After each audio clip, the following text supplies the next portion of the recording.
Hello everyone, let's begin today's class by revising what we have seen in the last class. Last class में हमने देखा कि electric lines of force क्या होती हैं, उन्हीं को हम इलेक्ट्रिक फील्ड लाइंस भी कहते हैं. तो अगर हम इलेक्ट्रिक लाइन ऑफ फोर्स बनाएं और उससे टेंजेंट ड्रॉ करें किसी भी पॉइंट पर, तो इलेक्ट्रिक फील्ड का डायरेक्शन मिल जाएगा. इसकी प्रॉपर्टीज़ क्या क्या होती हैं? पहली प्रॉपर्टी होती है कि पॉजिटिव चार्ज से ये इनिशिएट करती हैं, ऑरिजिनेट करती हैं, और नेगेटिव चार्ज पर टर्मिनेट होती हैं. और पॉजिटिव नेगेटिव चार्ज अगर कॉम्बिनेशन में, तो पॉजिटिव से निकल के नेगेटिव में जाएंगी. तो ये सिमेट्रिक क्यों है इस पर्टिकुलर डायग्राम में? क्योंकि ये पॉजिटिव चार्ज जितने मैग्नीट्यूड का है उतने ही मैग्नीट्यूड का ये नेगेटिव चार्ज है. अच्छा, अगर पॉजिटिव और पॉजिटिव चार्ज होंगे तो ये रिपल करती हुई होंगी. सेकेंड पॉइंट, दो इलेक्ट्रिक फील्ड लाइंस कभी इंटरसेक्ट नहीं करती हैं, क्योंकि दो डायरेक्शन नहीं हो सकते इलेक्ट्रिक फील्ड के. थर्ड वेरी इंपॉर्टेंट पॉइंट, कि स्टैटिक चार्जेस की वजह से जो इलेक्ट्रिक फील्ड होती है वो क्लोज लूप नहीं बनाती है. पर्टिकुलरली स्टैटिक चार्ज बोल दिया गया. क्यों? क्योंकि आगे चल के पता चलेगा कि जो इंड्यूस्ड इलेक्ट्रिक फील्ड होती है नॉन स्टैटिक चार्जेस की वजह से जो बनती है, वो क्लोज लूप बना सकती है. ठीक है, फिर next point, number of lines per unit area. Line density line density जो है वो रिप्रेजेंट करता है कि मैग्नीट्यूड ऑफ इलेक्ट्रिक फील्ड क्या है. मतलब जहाँ पर लाइन डेंसिटी ज़्यादा है वहाँ पे इलेक्ट्रिक फील्ड ज़्यादा है. जैसे यहाँ पर इस एरिया कंसीडर किया और यहाँ पर बी पर ये एरिया सेम एरिया कंसीडर किया, तो यहाँ पे 3 लाइंस गुजर रही हैं, यहाँ पे एक ही गुजर रही है. तो इसलिए यहाँ पर देखो पास पास है electric field lines, line density ज़्यादा है. यहाँ पे दूर दूर है, लाइन डेंसिटी कम है, तो electric field at A is greater than electric field at B. अच्छा, अगर मैग्नीट्यूड ऑफ चार्ज बराबर नहीं हो तो अनसिमेट्रिक इलेक्ट्रिक फील्ड बनेगी, जिसमें ज़्यादा इलेक्ट्रिक फील्ड डेंसिटी होगी जहाँ पर मैग्नीट्यूड ऑफ चार्ज ज़्यादा है, और जहाँ पर कम है मैग्नीट्यूड ऑफ चार्ज वहाँ पे इलेक्ट्रिक फील्ड डेंसिटी कम बनेगी. तो नंबर ऑफ लाइंस ऑरिजिनेटिंग और terminating is proportional to the magnitude of charge. ठीक है, फिर 6 पॉइंट देखा कि इलेक्ट्रिक फील्ड लाइंस कभी कंडक्टर के अंदर नहीं घुस सकती. इस कॉन्सेप्ट को हम बोलते हैं इलेक्ट्रोस्टैटिक शील्डिंग. और कंडक्टर के अंदर, मतलब कंडक्टर के सरफेस पर इलेक्ट्रिक फील्ड लाइंस परपेंडिकुलर होती हैं. ठीक है, या तो ऑरिजिनेट परपेंडिकुलरली करती हैं या टर्मिनेट परपेंडिकुलरली करती हैं, लेकिन परपेंडिकुलर होती हैं. और इक्विपोटेंशियल सरफेसेस से भी इलेक्ट्रिक फील्ड लाइंस परपेंडिकुलर होती हैं, ये भी हम पहले देख चुके थे. अच्छा, इस कॉन्सेप्ट को हार्नेस करते हैं हम मेटालिक केसिंग करने के लिए पेन ड्राइव्स और हार्ड डिस्क की. क्यों? क्योंकि डेटा मैग्नेटिक होता है और मैग्नेटिक डेटा डिस्टर्ब हो सकता है अगर उसमें इलेक्ट्रिक फील्ड लाइंस आ जाए तो इसलिए उसे मेटालिक केसिंग में हम बंद कर देते हैं डेटा को, ताकि उसके अंदर इलेक्ट्रिक फील्ड ना जाए. फिर एक इम्पॉर्टेंट कॉन्सेप्ट पर आए जिसे कहते हैं हम इलेक्ट्रिक फ्लक्स. तो सबसे पहले इसकी एक बर्तन में पानी रेन वाटर भरने की एनालॉजी से समझे कि इलेक्ट्रिक फ्लक्स क्या होता है. और डिफाइन कैसे करते हैं इसको? अगर छोटा सा सरफेस ds है तो उससे गुजरने वाला electric flux will be E dot D S.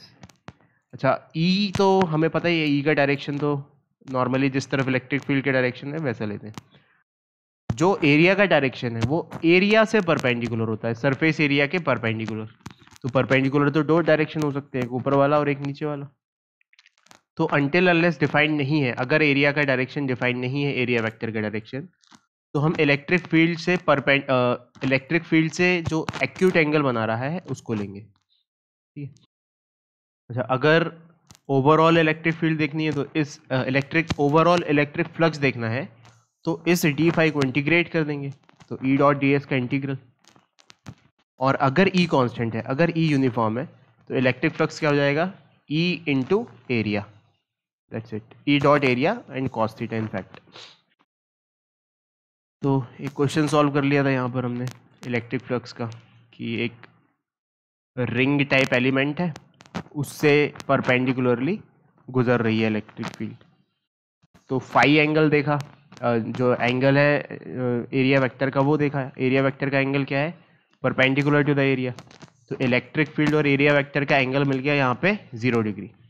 नीचे भी हो सकता था 180 डिग्री भी, बट हमने 0 को सेलेक्ट कर लिया. तो E S cos theta theta 0 है यहाँ पर, तो E into pi R square. और ये इंपॉर्टेंट पॉइंट देख लिया कि ऑलवेज सेलेक्ट, अगर स्पेसिफाइड नहीं है ना, यहाँ पे लिख लो अनटिल स्पेसिफाइड. अगर स्पेसिफाई करके दे दिया तब तो कोई दिक्कत नहीं है, लेकिन अगर जजमेंट हमें खुद करना है तो एस वेक्टर और ई वेक्टर के बीच में एरिया, बीच में एंगल एक्यूट होना चाहिए या जीरो होना चाहिए, ऐसा सेलेक्ट करना है हमें। ठीक है, फिर एक और क्वेश्चन देख लिया कि इलेक्ट्रिक फील्ड है और उसी प्लेन में, जिस प्लेन में इलेक्ट्रिक फील्ड जा रही है उसी प्लेन में एरिया है, तो यहाँ पर फाई क्या हो गया, जीरो। क्यों? क्योंकि थीटा 90 डिग्री है। अच्छा, इलेक्ट्रिक फ्लक्स का फिजिकल मीनिंग क्या होता है कि the electric flux through a surface inside electric field represent the total number of electric field lines crossing the surface. मतलब जितना ज़्यादा इलेक्ट्रिक फ्लक्स होगा उतना ज़्यादा उस सरफेस से इलेक्ट्रिक फील्ड लाइंस गुजर रही होंगी। अच्छा, इसकी एसआई यूनिट क्या है? एसआई यूनिट है E into D S, area into electric field. तो newton per coulomb metre square, newton metre square per coulomb या joule metre per coulomb. Dimension formula होगा इसका M L cube T minus three A minus one. और ये एक scalar quantity है obviously, क्योंकि ये डॉट प्रोडक्ट है दो वेक्टर क्वांटिटीज का। ठीक है, तो और होमवर्क था कि हमें इलेक्ट्रिक फ्लक्स से रिलेटेड कुछ सवाल सॉल्व करने, तो आई होप तुमने किए होंगे। अब आगे बढ़ते हैं आज की क्लास में और सबसे पहले क्वेश्चन सॉल्व करते हैं। तो write down the question. We have given a electric field vector like this 3/5 E naught I cap plus 4/5 E naught J cap. This is given as the electric field vector where E naught is 2 into 10 to the power 3 Newton per coulomb. Okay, so find the flux, the flux, find the flux, find the flux of this field, of this field, of this field through through a rectangular, through a rectangular, through a rectangular surface, through a rectangular surface of area, of area 0.2 meter square, 0.2 meter square, parallel to the, parallel to the yz plane, parallel to the yz plane। ठीक है, तो गौर से देखो, अगर हम axis system बनाए यहाँ पर, ठीक है,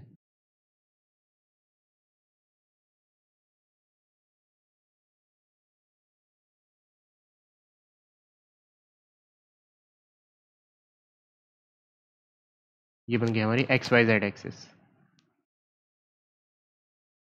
ठीक है, so let's say this is x, this is y and this is z। अब क्या कहा गया कि इलेक्ट्रिक फील्ड जो है, इलेक्ट्रिक फील्ड आई कैप और जे कैप के अलॉन्ग है। ठीक है, मतलब वो इस प्लेन में है, वाई एक्स प्लेन में।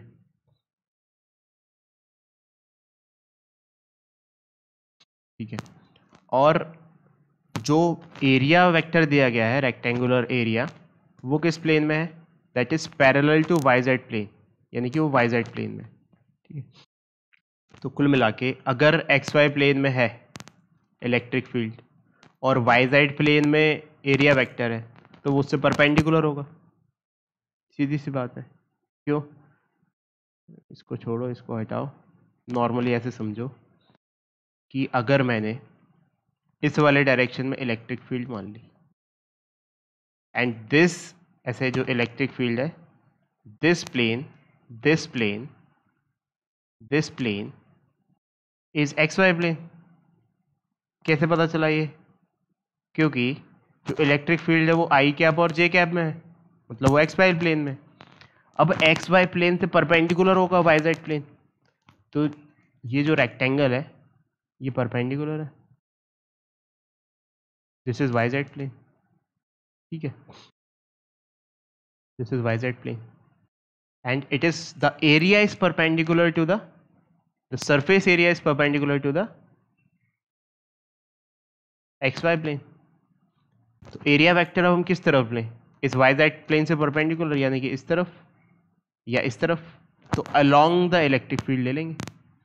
ठीक है, तो ये जो इलेक्ट्रिक फील्ड है ना, electric field vector is given as 3 E naught by 5 I cap plus 4 E naught by 5 j cap, and this area vector, area का मैग्नीट्यूड कितना है 0.2 मीटर स्क्वायर, 0.2 मीटर स्क्वायर, और किस डायरेक्शन में ले से, y और z से परपेंडिकुलर डायरेक्शन क्या है, y और z से परपेंडिकुलर डायरेक्शन है x एक्सिस यानी कि i कैप।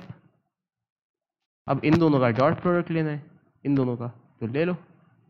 तो आंसर इज, डायरेक्ट लिख रहे हैं आप, what is flux, flux is E dot D S का इंटीग्रल, ई बाहर ले सकते हैं अगर ये कांस्टेंट है तो ई बिल्कुल कांस्टेंट है ना, वेरी कहाँ कर रहा है, इसका मैग्नीट्यूड कांस्टेंट है। तो यहाँ क्या लिख देंगे हम, यहाँ पर लिख देंगे 3 E naught by 5 I cap plus 4 E naught plus 5 J cap, इसका डॉट लेना है हमें इसके साथ 0.2 आई कैप के साथ, 0.2 आई कैप। तो 0.2 आई कैप के साथ लेंगे इसका डॉट प्रोडक्ट, तो क्या हो जाएगा, बस ये हो जाएगा 3/5 ई नॉट इंटू 0.2, सब कुछ ऐसा यूनिट में है तो आंसर भी ऐसा यूनिट में आ जाएगा, Newton metre square per coulomb. Value substitute कर दो, तो फाइनली आंसर इस ई नॉट की वैल्यू है 2 × 10⁻³ इंटू 0.2। तो सॉल्व इट, तो ये हो गया हमारे पास 3 to the 6, 6 to the 12, 12/5 is 2.4, and this 10 to the power 2, so 10 to the power 2 Newton meter square per coulomb. This much flux is the answer. So I hope you are getting this. अब आ जाते हैं हम next question पर।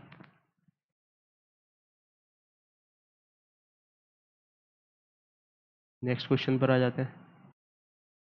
बिल्कुल उसमें a point charge Q, a point charge Q is placed at the corner of square of side A, then find flux through the square, ठीक है। तो क्या बोल रहा है ये कि एक स्क्वायर है ना, लेट्स से ये बन गया स्क्वायर, और इसके साइड पर, एक साइड पर चार्ज बैठा हुआ है Q। तो हमें बताना है कि भाई इस स्क्वायर से फ्लक्स कितना गुजरेगा। तो सबसे पहले तो आराम से सोचो, इस चार्ज की वजह से इलेक्ट्रिक फील्ड कैसी होगी, ऐसी हर डायरेक्शन में 3 डायमेंशनली ऐसी बाहर निकलेगी। अच्छा, अगर हमें जस्ट विजुअलाइज करना है तो विजुअलाइज करो कि यहाँ पर एक स्प्रिंकलर लगा हुआ है। इलेक्ट्रिक फील्ड को हम विजुअलाइज करते हैं ऐसे फिजिकली कि यहाँ पर एक स्प्रिंकलर लगा हुआ है और वो हर डायरेक्शन में, 3 डायमेंशन के हर डायरेक्शन में पानी फेंक रहा है। तो तुम बताओ कि ये जो स्क्वायर है इससे कितना पानी कटेगा, मतलब इसके आर पार कितना जाएगा। तुम पाओगे 0, इसके आर पार कुछ नहीं जाएगा, इसके पैरेलली चला जाएगा इससे, ठीक है, लेकिन आर पार कुछ नहीं जाएगा। तो आंसर इज 0, ठीक है। क्यों ऐसा है, क्योंकि इलेक्ट्रिक फील्ड इससे हमेशा परपेंडिकुलर रहेगी इसके एरिया वेक्टर से। Area vector out of the plane रहेगा, तो ds vector is perpendicular to the E vector. कोई भी ऐसी इलेक्ट्रिक फील्ड लाइन नहीं होगी, देखो कुछ तो जो इससे आउट ऑफ द प्लेन जा रही होगी वो तो इसको क्रॉस नहीं करेगी, लेकिन जो प्लेन में जा रही होगी इलेक्ट्रिक फील्ड लाइन वो तो हमेशा इस एरिया वेक्टर से परपेंडिकुलर है, तो इस वजह से फ्लक्स 0 हो जाएगा। तो आई होप तुम्हारा इमेजिनेशन वर्क कर रहा है यहाँ पर। अब आ जाते हैं हम नेक्स्ट क्वेश्चन पर। तो कंसीडर अ पॉइंट चार्ज और एक रिंग है यहाँ पर, this is a imaginary ring, ऐसा कुछ बोल देते हैं।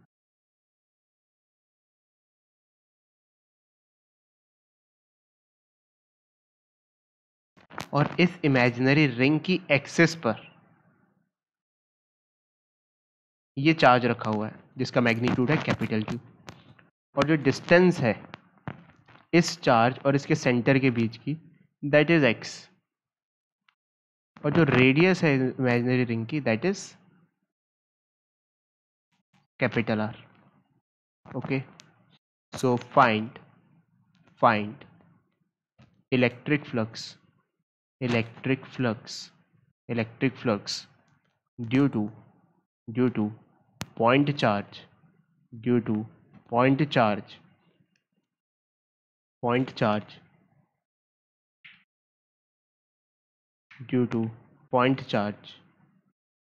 capital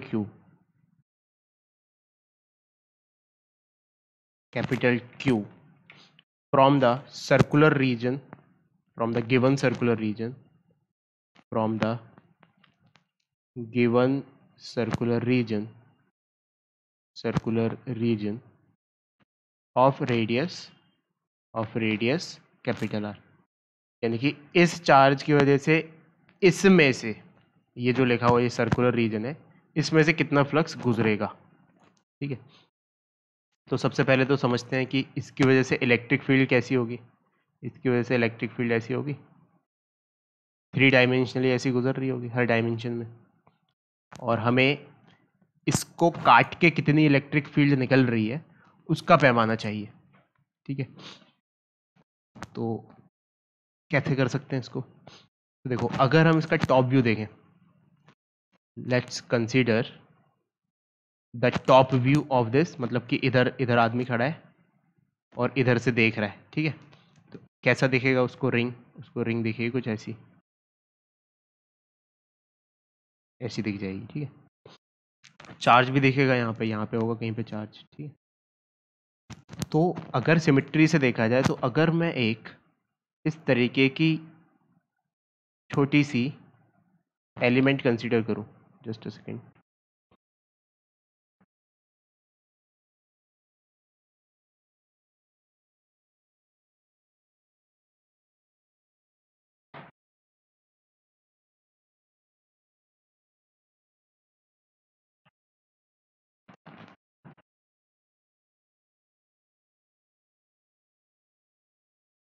एक ये रिंग एलिमेंट कंसीडर करूं. ठीक है, इस पर उस सर्कुलर एरिया पर एक छोटी सी रिंग एलिमेंट कंसीडर करूं, तो जिस रीजन को मैं शेड कर रहा हूं वहां पर इलेक्ट्रिक फील्ड कांस्टेंट होगी. ठीक है, इलेक्ट्रिक फील्ड जितनी यहाँ पर है उतनी यहाँ पर है, उतनी यहाँ पर है, यहाँ कुछ और होगी, यहाँ कुछ और होगी, लेकिन इस रिंग एलिमेंट पर उतनी रहेगी. क्यों? क्योंकि डिस्टेंस चेंज हो रहा है. तो ये रिंग एलिमेंट मैंने ऐसा कंसीडर किया. ठीक है, ये समझ लो.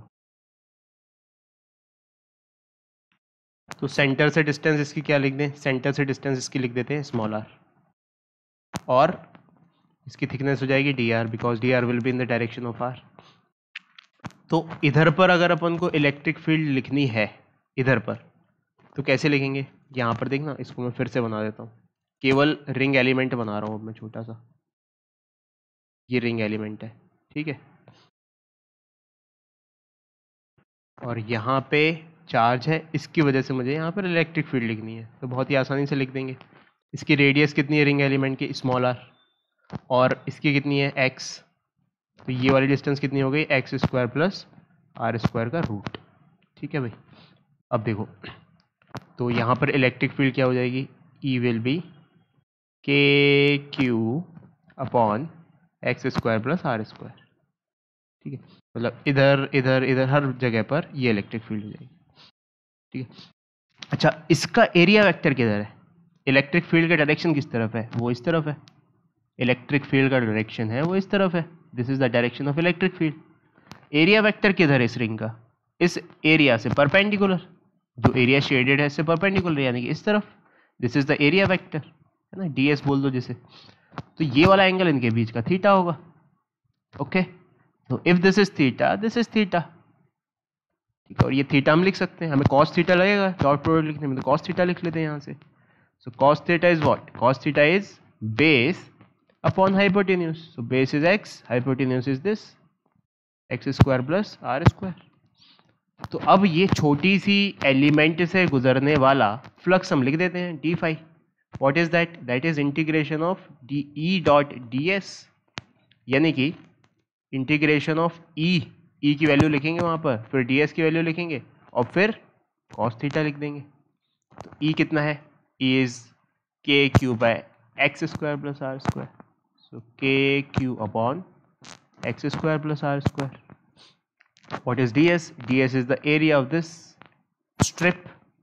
तो इसकी एरिया कैसे लिखते हैं? 2 pi R D R, so 2 pi R D R. And cos theta is X upon X square plus R square का अंडर रूट। ठीक है, इस चीज़ का इंटीग्रेशन करना है। कौन है वेरिएबल यहाँ पर? एक्स वेरिएबल नहीं है, आर वेरिएबल है। लिमिट्स कहाँ से जाएंगे, कहाँ से कहाँ तक जाएंगी आर की? जीरो से लेके कैपिटल आर तक। सो जीरो से लेके कैपिटल आर तक। बस इसको सॉल्व कर लिया, आंसर आ गया। अब देखते हैं कैसे सॉल्व करें इसे। तो सबसे पहले कांस्टेंट चीज़ों का हिसाब करो। कांस्टेंट कौन है? के कांस्टेंट है, क्यू कांस्टेंट है, टू कांस्टेंट है, पाई कांस्टेंट है, एक्स कांस्टेंट है। बाहर फेंको इन्हें। तो बाहर फेंक दिया, तो ये हो गया हमारे पास के क्यू टू पाई एक्स।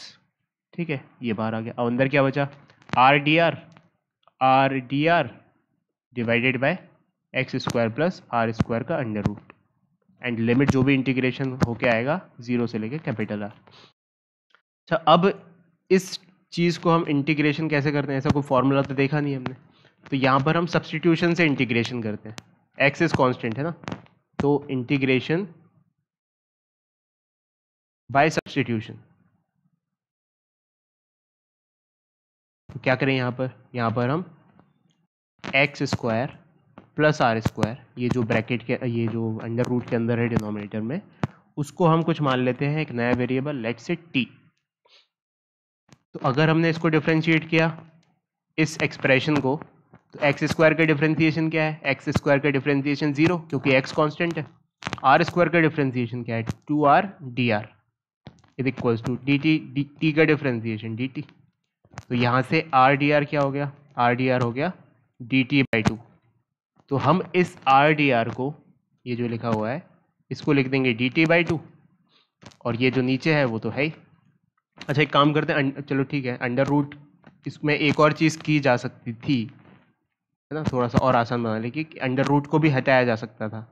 तो क्या कर सकते थे हम? वैसे इससे भी आंसर आ जाएगा, नो प्रॉब्लम अबाउट इट, लेकिन और थोड़ा आसान करने के लिए कि रूट में डील ना करना पड़े, हम इसको टी स्क्वायर मान सकते थे। तो तुम खुद से करके देखना टी स्क्वायर मान के। मैंने तो अब यही कमिट कर दिया, तो यही करता हूँ। ये हो गया 2k³ पाई एक्स इंटीग्रेशन। अब वेरिएबल चेंज होने वाला है, तो आर डी आर की जगह क्या लिखें? आर डी आर की जगह लिखें डी टी बाई टू, और under root X square plus R square की जगह लिखें अंडर रूट टी। ठीक है, अब लिमिट्स भी चेंज हो जाएंगी क्योंकि वेरिएबल चेंज हुआ है।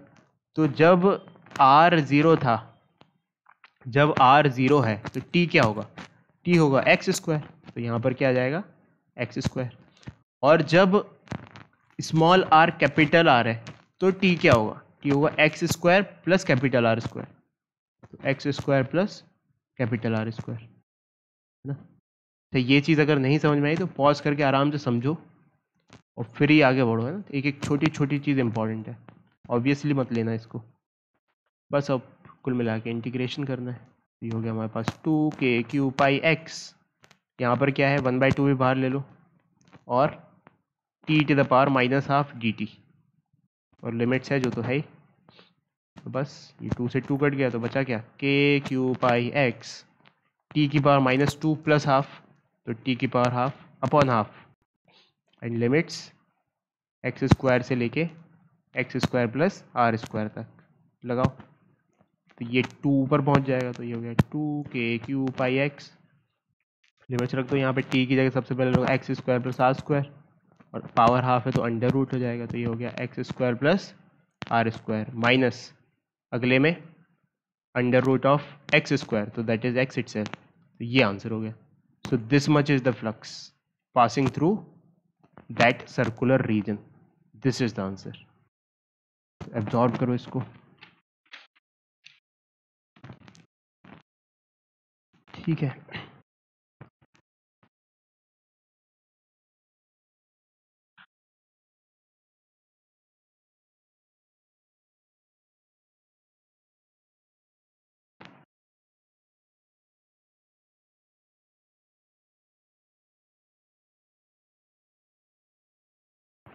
अच्छा, कुछ गड़बड़ तो नहीं कर दी? एक गड़बड़ सी लग रही है। ओ माय गॉड, बहुत बड़ी गड़बड़ है। ये गड़बड़ है कि ये जो X square plus R square है, बहुत से लोगों ने पकड़ भी लिया होगा उसको, माय बैड। तो X square plus R square है, तो यहाँ पर भी X square plus R square है, बट यहाँ पे मैंने X square plus R square का अंडर रूट लिख दिया। नहीं, यहाँ पे पावर 1 और यहाँ पे पावर हाफ है, तो ओवरऑल पावर 3/2 आएगी। ओह, तो फिर से करना पड़ेगा इसको। तो ये 3/2 यहाँ पर, ठीक है। तो ये काटो, ये सब गलत है, दिस इज रॉन्ग।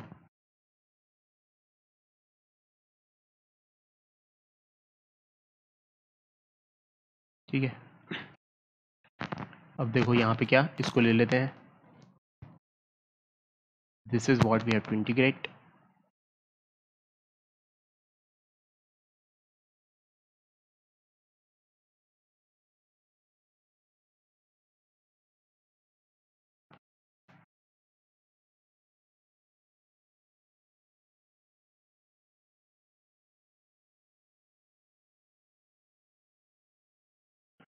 ठीक है, तो इंटीग्रेशन बाय सब्स्टिट्यूशन। अब देखो, तो इंटीग्रेशन बाय सब्स्टिट्यूशन,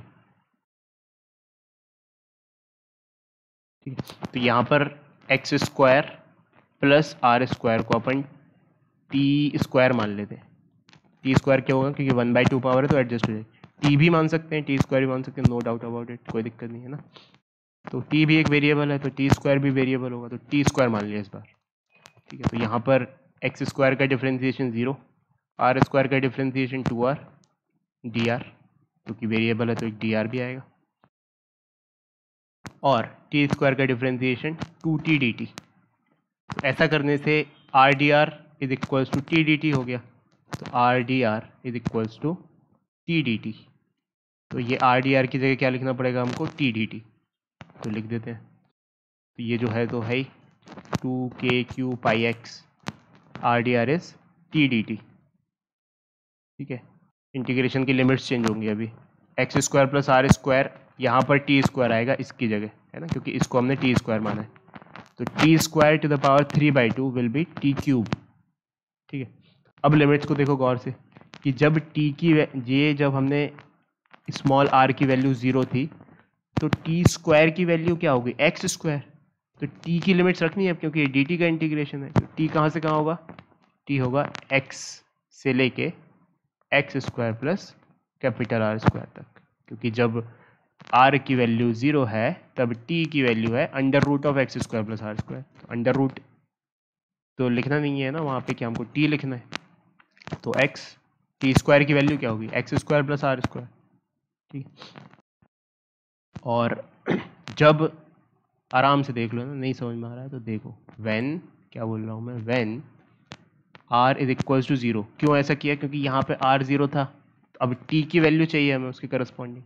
तो r 0 रख दो इस इक्वेशन में। r 0 रखा तो क्या होगा, X square is equals to T square. तो t क्या आया यहाँ से, t आया x के बराबर। तो इसलिए लोअर लिमिट क्या होगी इसकी, x। t की लिमिट्स रखनी है। और फिर अपर लिमिट कि when r is equals to capital R, तो इस इक्वेशन में r की जगह कैपिटल R रख दो। तो ये क्या हो गया, X square plus capital R square is equals to T square. तो यहाँ से t क्या बना, X square plus R square का अंडर रूट। तो t की लिमिट क्या हो गई, X square plus R square का अंडर रूट। तो ये, तो आई होप अब समझ में आ रहा होगा। अब कुछ नहीं, t की पावर -2 है, बहुत ही आसान। तो हो गया 2k³ pi X T to the power -2 dt। इस चीज़ का इंटीग्रेशन करना है, तो बस 2k³ pi X T to the power -2 + 1 that is -1 upon -1। And limits are from x से लेके X square plus R square तक, ठीक है।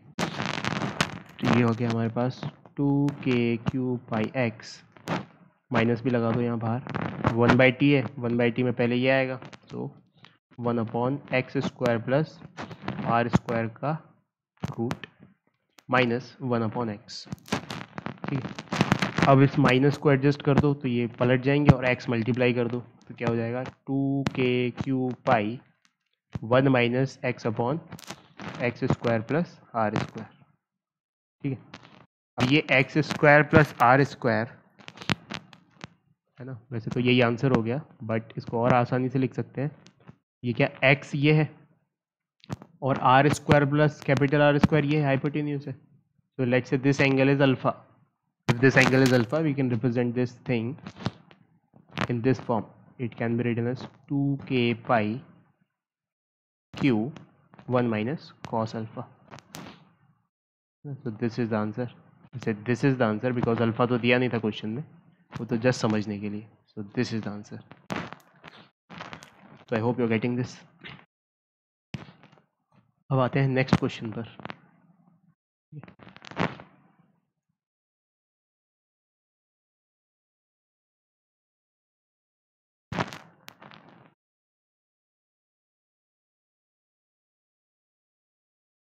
So we have the next question.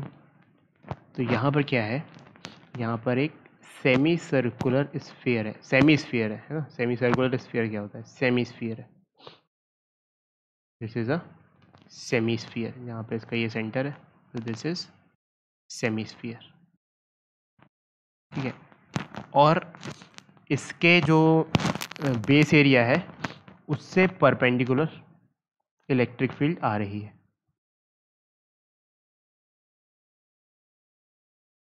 ठीक है, तो find electric flux, find electric flux, find electric flux through curved surface area, curved surface area of hemisphere, curved surface area of hemisphere से हमें बताना है. तो देखो, इमेजिन करो, वैसे तो ये इसका बेस सर्कुलर एरिया नहीं है, बट इमेजिन करो कि अगर होता. ठीक है, तो हम दो एरिया कंसीडर कर लेते हैं. यहाँ पे एक एरिया है जो बेस एरिया है, दिस इज एरिया नंबर 1, और एक जो एरिया है वो है curved surface area of hemisphere, that is area number 2. तो देखो, फ्लक्स कहीं ठहरता नहीं है, ऐसा नहीं कि फ्लक्स डब्बे में बंद हो गया या बन गया कहीं, इसके अंदर कोई इलेक्ट्रिक चार्ज तो है नहीं. तो जितना इलेक्ट्रिक फ्लक्स इससे गुजरेगा उतना ही इससे बाहर निकलेगा. तो अगर ये φ1 है तो ये भी φ1 होगा. तो कुल मिला के अगर हमें इस सेमीस्फियरिकल हेमिस्फीयर से,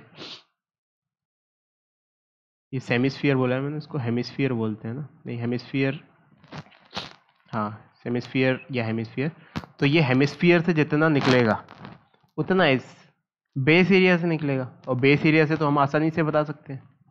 तो that is what, that is E, है ना, magnitude of electric field was given, तो E into R square.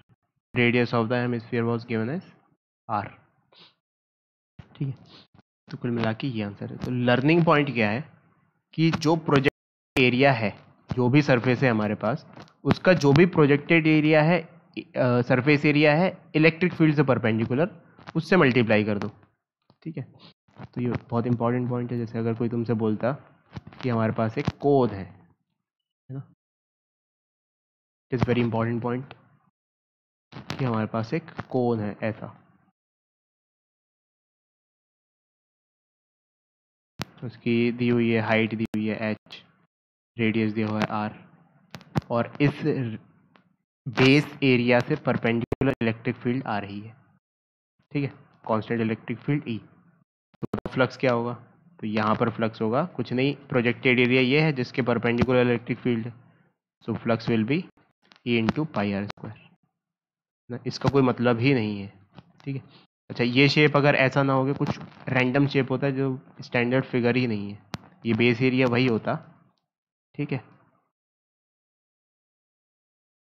Radius are इसकी, और जो इधर का एरिया है वो कुछ रैंडम शेप का होता है, ऐसे ऐसे ऐसे ऐसे, और इलेक्ट्रिक फील्ड वही बेस एरिया से परपेंडिकुलरली आ रही है, कांस्टेंट इलेक्ट्रिक फील्ड है ई. यहाँ पर भी हम क्या लिखते हैं, ई इंटू प्रोजेक्टेड एरिया, ये projected area pi R square. तो ये बात समझ में आ गई होगी. फिर आ जाते हैं नेक्स्ट क्वेश्चन की तरफ।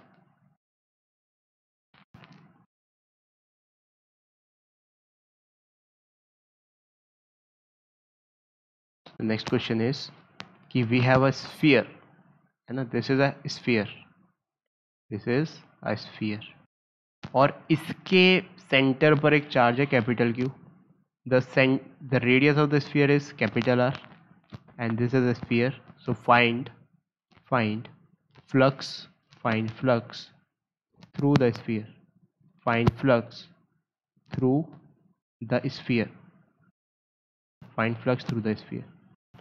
तो फ्लक्स की डेफिनेशन क्या होती है कि अगर मैंने एक छोटा सा एरिया कंसीडर कर लिया यहाँ पर, तो वहाँ से इलेक्ट्रिक फील्ड कैसी होगी? इलेक्ट्रिक फील्ड इस दिशा में होगी चार्ज क्यू की वजह से, और उस इलेक्ट्रिक फील्ड का मैग्नीट्यूड क्या होगा? के क्यू बाय आर स्क्वायर। ठीक है, this is area element ds, this is ds।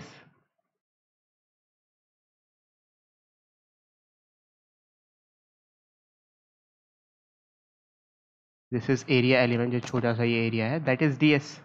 और उसका डायरेक्शन क्या है? वो भी आउटवर्ड, है ना, बाहर निकलता हुआ। हर पॉइंट पे ds एलिमेंट ऐसा बाहर निकल रहा है। तो इलेक्ट्रिक फील्ड और ds एलिमेंट के बीच में एरिया हमेशा 0 डिग्री, है ना। इलेक्ट्रिक फील्ड भी इस तरफ, इलेक्ट्रिक फील्ड भी इस तरफ, और एरिया वेक्टर जो छोटा छोटा है वो भी इस तरफ। तो एक छोटा सा अगर हम फ्लक्स लिखेंगे डी फाई, तो उसको कैसे लिखेंगे? Integration of E dot D S. E क्या है? ई है, अच्छा पहले तो इसका वो देखेंगे कि ई और डी एस के बीच में एंगल कितना। तो हर पॉइंट पे, स्फीयर पे कोई भी पॉइंट पकड़ लो, ई वेक्टर और डी एस वेक्टर के बीच में जो एंगल होगा, थीटा बोलते हैं जिससे, 0 डिग्री होगा। तो अगर हमें इसको डॉट प्रोडक्ट को स्केलर फॉर्म में लिखना है तो कैसे लिखेंगे? इंटीग्रेशन तो है ही, E is E, D S is D S, and cos 0। अब ये स्केलर फॉर्म में आ गया, कॉस 0 1 होता है। अब ई क्या है? यहाँ पर हर पॉइंट पर देखो, यहाँ पर देख लो, चाहे यहाँ देख लो, चाहे स्फीयर पे किसी भी पॉइंट पर देख लो, ये कांस्टेंट है electric field. So this can be written as K Q by R square, और D S into cos 0 is 1। इस चीज़ का अगर इंटीग्रेशन करना है तो ये के बाहर आ सकता है, क्यू बाहर आ सकता है, और आर स्क्वायर बाहर आ सकता है। के क्यू बाय आर स्क्वायर बाहर आ गया। इंटीग्रेशन के अंदर क्या बचा? Just D S. तो डी एस का इंटीग्रेशन क्या होता है? एस। तो K Q by R square S. S is what? S is the total area of sphere. Total area of sphere, total area of sphere क्या होता है?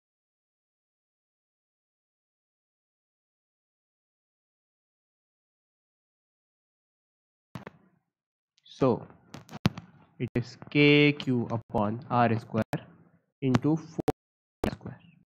तो r square से r square कट गया। अच्छा, इसको देखना और फैंसी सकते हैं, k can be written as 1 by 4 by epsilon naught, and q is q, 4 pi is 4 pi, तो 4 पाई से 4 पाई भी कट गया। So what is the flux? q by epsilon naught. ठीक है, दिस इज द आंसर।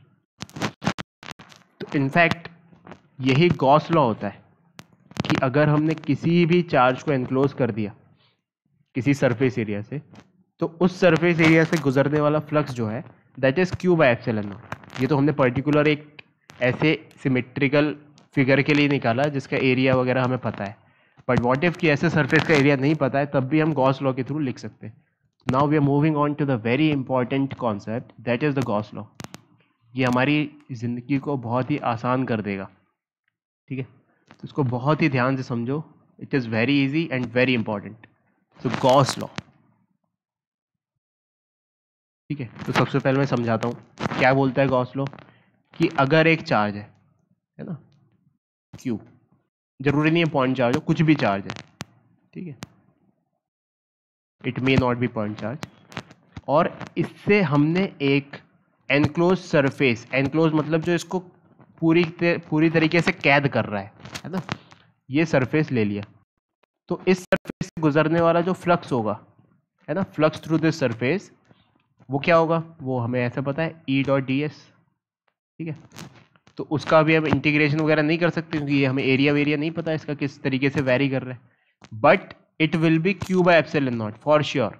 इसको solve करके अगर हमें पता चल जाए किसी तरीके से इलेक्ट्रिक फील्ड का वेरिएशन, और एरिया का variation, so that will be coming as cube epsilon naught. कुल मिला के what we have to remember कि flux through a closed surface is given by 1 by epsilon naught times the charge through it. बस, that's it. The flux through a closed surface is given as 1 by epsilon naught times the charge enclosed in it. This is the Gauss law. It is very easy, है ना? Charge in लिख देते हैं यहाँ पे जो अंदर है सरफेस के, ठीक है. It is very easy. तो इसको स्टेट कर लेते हैं सबसे पहले. अच्छा, ये मैंने ऐसे रिंग क्यों बना दी? एक डाउट आ रहा होगा तुम्हारे दिमाग में, रिंग क्यों बना दी ऐसे?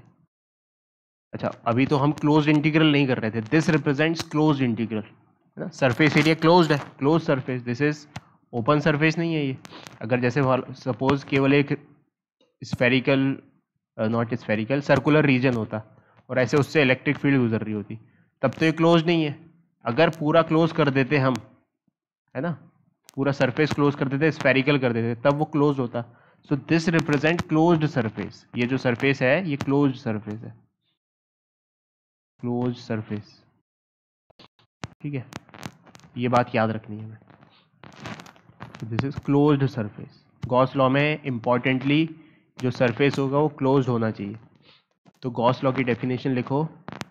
लिखो, इट स्टेट्स दैट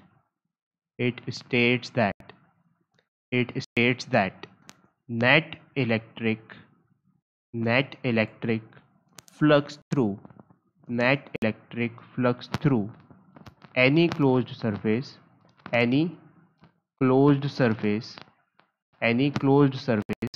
और उस क्लोज सरफेस को हम गॉसियन सरफेस बोलते हैं. That close surface is called Gaussian surface. ऐसे नाम is 1 by epsilon naught times the total charge enclosed within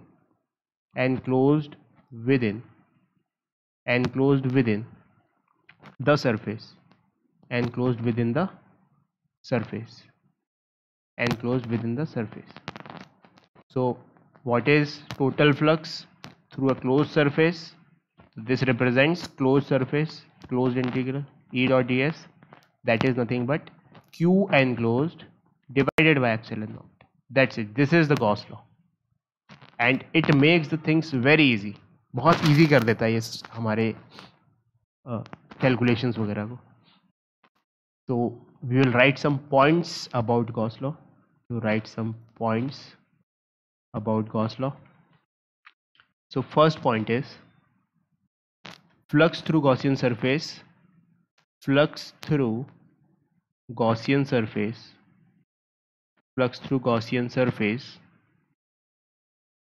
is independent of its shape. यानी कि जैसे मान लो ये कोई चार्ज है Q और पैरेलल यूनिवर्स में सेम चार्ज है Q. तो एक बार मैंने जो गॉसियन सरफेस है उसका शेप कुछ ऐसा लिया और दूसरी बार जो गॉसियन सरफेस है उसका शेप मैंने कुछ ऐसा लिया, अलग अलग शेप लिया, ठीक है. तब भी इससे गुजरने वाला जो फ्लक्स है that will be q by epsilon not और इससे गुजरने वाला जो फ्लक्स है that will be q by epsilon not. Shape does not matter. Shape matter नहीं करता है. चार्ज उतना ही है, अगर चार्ज सेम है तो गॉसियन सरफेस का शेप मैटर नहीं करता है, फ्लक्स उतना ही रहेगा, ठीक है. सेकेंड पॉइंट तो इसमें लिखो flux through Gaussian surface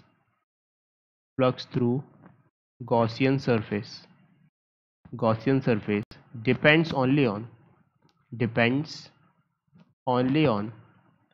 total charge present. Depends only on total charge present inside the Gaussian surface.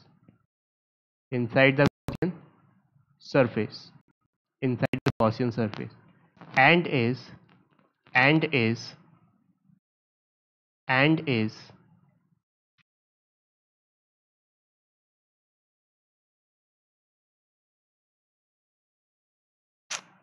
just a second. Inside the Gaussian surface and is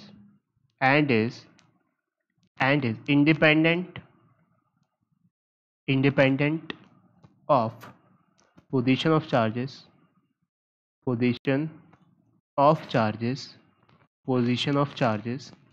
inside Gaussian surface. ठीक है, तो जैसे for example ये Gaussian surface है और same Gaussian surface है यहाँ पर पैरेलल यूनिवर्स में.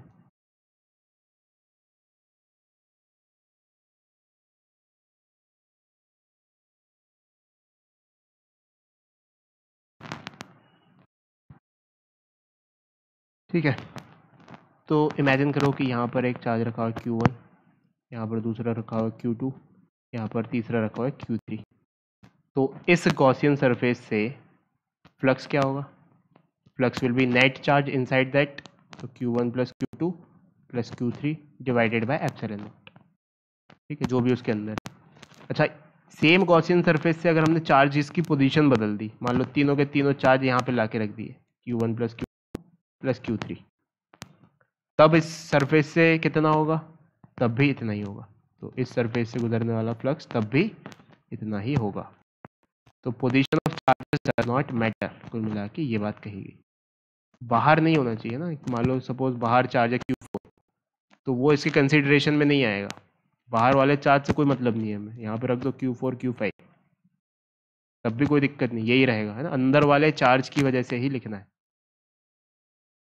ये हो गया अपना दूसरा पॉइंट. अब आ जाते हैं हम तीसरे पॉइंट पर. तो third point is electric field intensity. Electric field intensity at the Gaussian surface at the Gaussian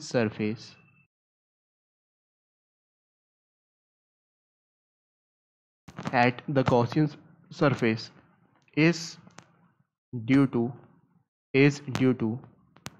all the charges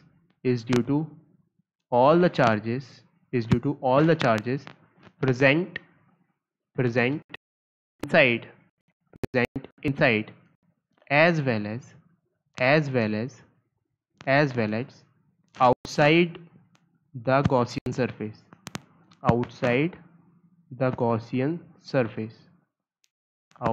Gaussian surface. ठीक है, तो गॉस लॉ पढ़ के हमें एक मिथ जैसा क्रिएट हो जाता है कि लेट से हमने सेम सिचुएशन को कॉपी कर लेते हैं. तुम अपने बुक में फिर से बनाना उसे, है ना, कि तुम तो कंट्रोल V कंट्रोल C नहीं कर पाओगे वहाँ पे.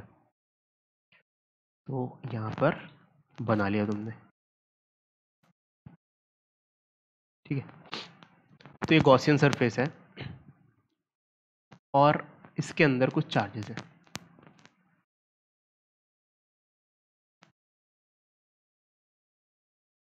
ठीक है, इसके अंदर कुछ चार्जेस हैं Q1 Q2 Q3 और कुछ बाहर भी हैं चार्जेस Q4 Q5. अच्छा, क्या बोला गया? गॉस लॉ ने केवल इतना बोला है कि जो फ्लक्स है इस गॉसियन सरफेस से वो अंदर वाले चार्जेस पर डिपेंड कर रहा है. फ्लक्स, इलेक्ट्रिक फील्ड नहीं. कि मान लो कि इस पॉइंट पर अगर मुझे इलेक्ट्रिक फील्ड चाहिए सरफेस पे, इस पॉइंट पर, तो वो इसकी वजह से होगी, इसकी वजह से होगी, इसकी वजह से होगी और इसकी वजह से भी होगी, इसकी वजह से भी होगी. कॉमन सेंस को किल मत कर लेना. जो इलेक्ट्रिक फील्ड है वो तो अंदर वाले चार्ज और बाहर वाले चार्ज सबकी वजह से होगी. बट जो फ्लक्स आएगा that will be Q inside divided by epsilon not. बस फ्लक्स की बात कर रहे हैं. इलेक्ट्रिक फील्ड की जो ऐसे, ये किसके बराबर है? E.ds. तो इसकी तो बात ही नहीं करी, है ना. ये तो E और ds का ऐसा कॉम्बिनेशन कुछ बन रहा होगा कि ओवरऑल फ्लक्स इतना आ जा रहा है. बट इलेक्ट्रिक फील्ड तो अंदर वाले चार्ज और बाहर वाले चार्ज दोनों की वजह से होगी. ठीक है, तो कॉमन सेंस जो हमने सीखा है कि भाई इलेक्ट्रिक फील्ड बताओ इस पॉइंट पर, कोई गॉसियन सरफेस बना के कहे बताओ इस पॉइंट पर इलेक्ट्रिक फील्ड बताओ, तो वो तो सारे चार्जेस की वजह से कंसीडर करना पड़ेगा हमें, है ना. तो don't kill the common sense. जो हमने सीखा है वो वैलिड. ऐसा नहीं कि गॉस लॉ पढ़ लिया तो पुराना खत्म हो गया. ठीक है, फोर्थ पॉइंट पर आ जाते हैं. तो लिखो इसमें, in a close surface in a closed surface, incoming flux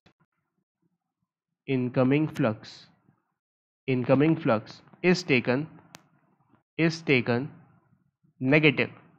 ठीक है, incoming flux is taken negative while outgoing flux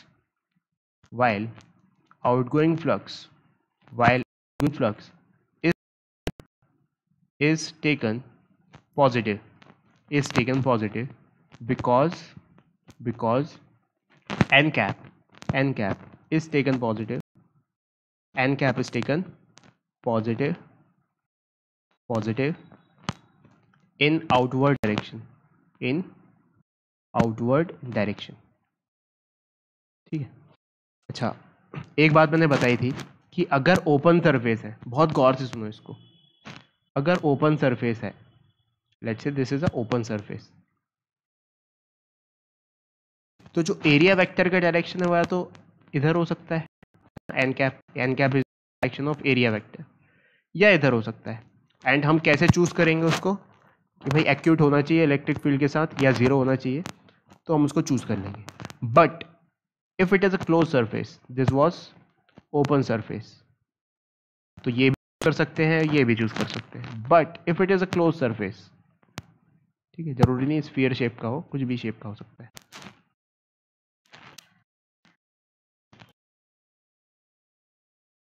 ठीक है, if it is a closed surface,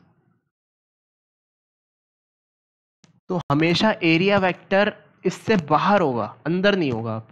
यहाँ पर जैसे तुम्हें अब डिसाइड करना है तो बाहर साइड ही करना पड़ेगा, आउटवर्ड, अंदर साइड नहीं कर सकते, तो बाहर साइड ही होगा यहाँ पे एरिया वेक्टर.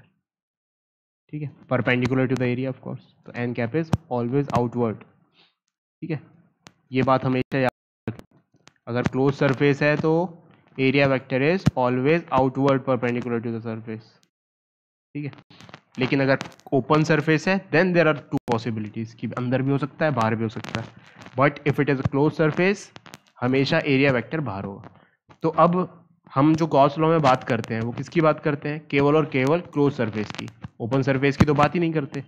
तो अगर फ्लक्स अंदर आ रहा है, ठीक है, तो इसका मतलब नेगेटिव चार्ज रखा हुआ है अंदर.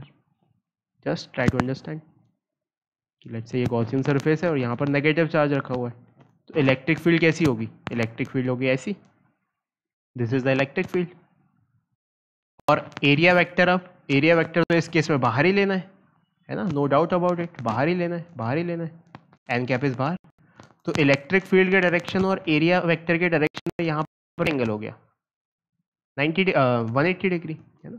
देखो, तो cos 180 degree is -1, so flux is negative in this case. But अगर पॉजिटिव है तो पॉजिटिव इन दिस केस. इतनी सी बात है. तो विच इज़ वेरी इंपॉर्टेंट, है ना, कंफ्यूजन होता है इसमें कभी कभी, तो इसको अच्छे से याद रखो. फिर आ जाते हैं अपन फिफ्थ पॉइंट पर. फिफ्थ पॉइंट लिखो, इन अ गॉसियन सरफेस,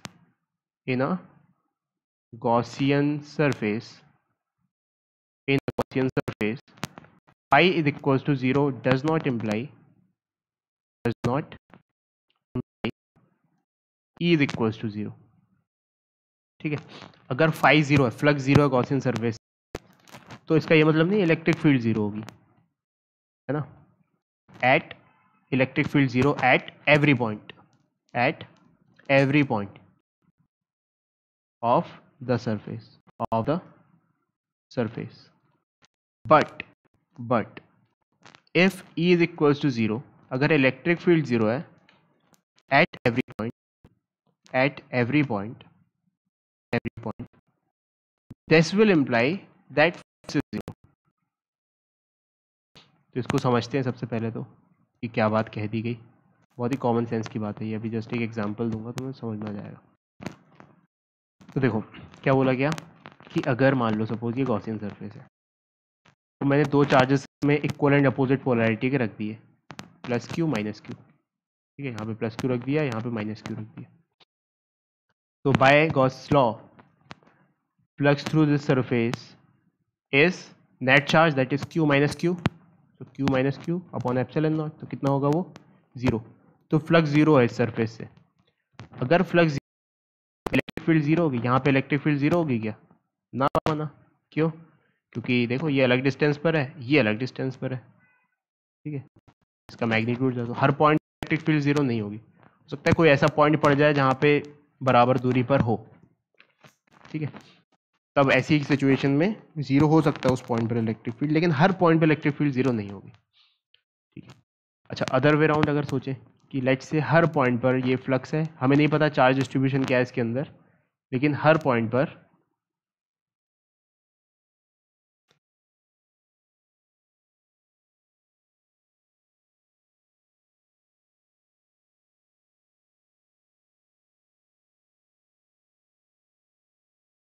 ये मेरा गॉसियन सरफेस है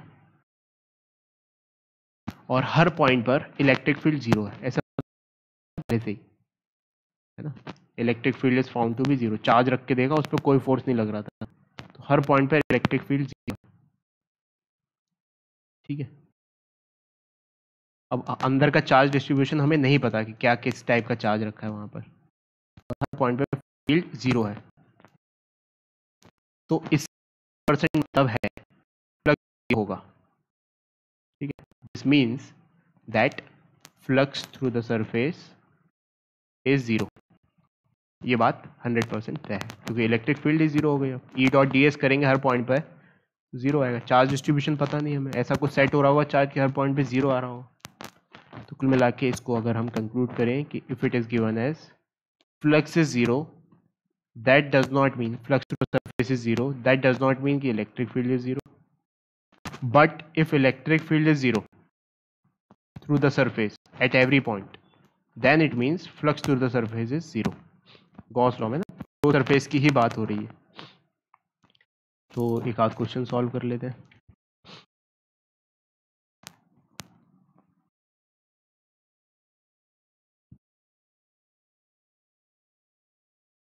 तो एक क्वेश्चन सॉल्व करो बेस्ड कि एक गॉसियन सरफेस है और कुछ चार्जेस डिस्ट्रीब्यूटेड है उसके अंदर 4 माइक्रोकूलम, एक और है पॉइंट चार्ज -2 माइक्रोकूलम और एक है 3 माइक्रोकूलम, एक है बाहर -2 माइक्रोकूलम, एक है यहाँ पर 8 माइक्रोकूलम।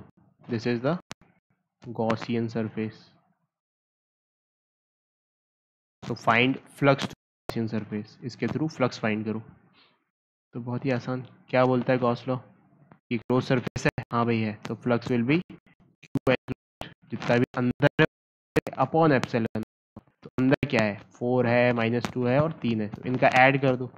4 - 2 इज 2 एंड 2 + 3 इज 5, तो 5 microcoulomb upon epsilon not. So this will be the flux, this is the answer. के चार्जेस का कंसीडरेशन नहीं करना है ना, फ्लक्स लिखने के लिए, बस इतनी सी बात है। अब आ जाते हैं एक और क्वेश्चन पर, वेरी इंटरेस्टिंग क्वेश्चन, गौर से देखो इसे।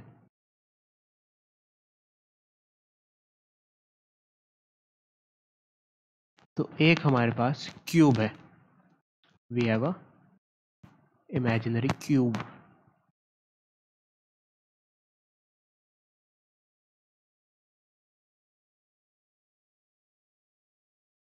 क्यूब यानी कि सारे एजेस बराबर, और उसके सेंटर पर क्यूब बना लिया जाए पहले अच्छे से, और उसके सेंटर पर, क्यूब के सेंटर पर एक चार्ज रखा हुआ है स्मॉल क्यू।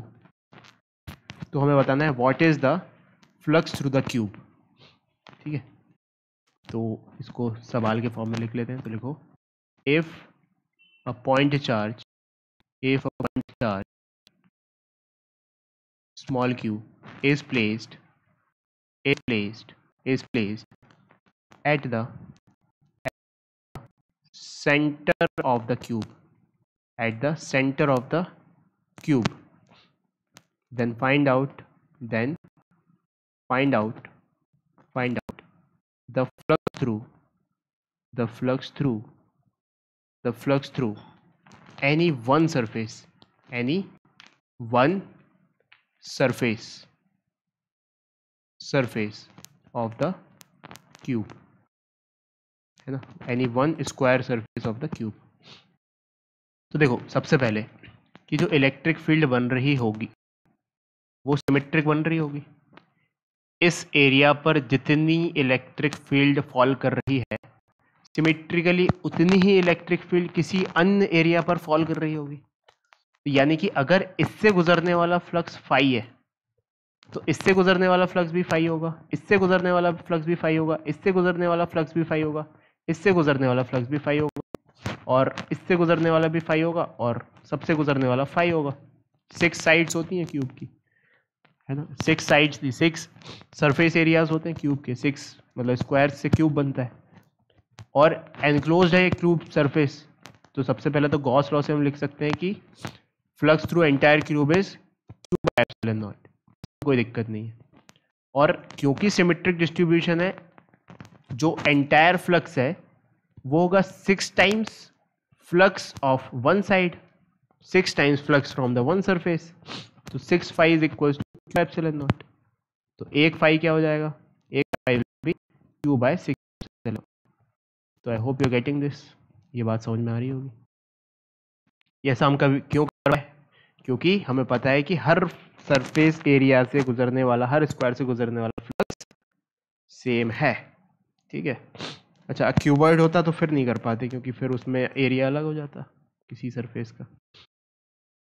तो आई होप ये बात तुम्हें समझ में आ रही होगी। तो इतना ही करते हैं आज, नेक्स्ट क्लास में कंटिन्यू करेंगे इससे रिलेटेड कुछ क्वेश्चंस। और तुम्हारा होमवर्क है solve questions related to Gauss law, related flux वाले क्वेश्चन तुमने सॉल्व कर लिए होंगे, नहीं किए तो उनको भी करना, और गॉस लॉ से रिलेटेड क्वेश्चन सॉल्व करना। तो मिलते हैं फिर नेक्स्ट क्लास में, बाय बाय।